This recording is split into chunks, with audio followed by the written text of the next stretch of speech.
All right, we've got a treat this morning on Tasting Tucson. It's a staple on the east side on Pima, right where Wilmot becomes Tanque Verde. Yeah, there's a new team running the Cork Tucson. Head chef Carlos Aponte wanted to show me, Claire, his take on a leaner meat that makes for a great appetizer if you're going to grab a drink at the bar. Aponte's had an appreciation for lamb chops and other kinds of game meat since he was a kid.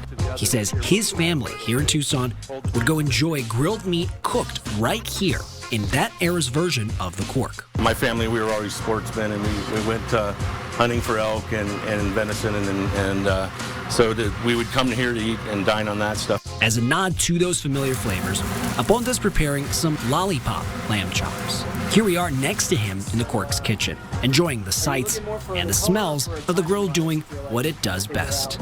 It's the fat and the flame. I mean, you get that good sear on it too.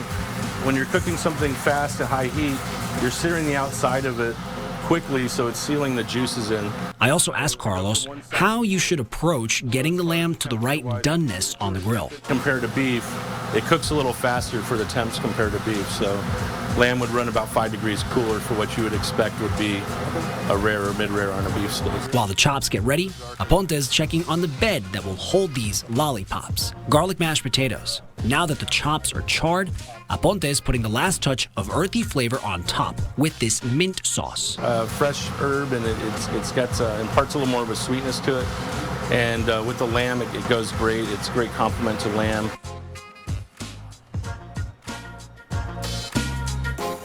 Thank you. That's so satisfying.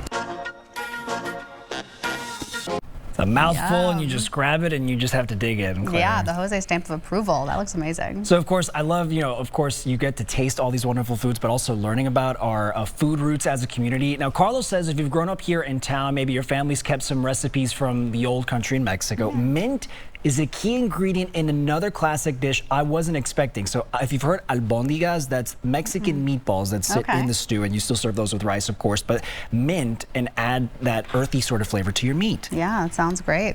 And so, I don't know, that might be something worth trying, one of these, like a hearty thing to fill you up when it gets really cold outside. Sounds amazing.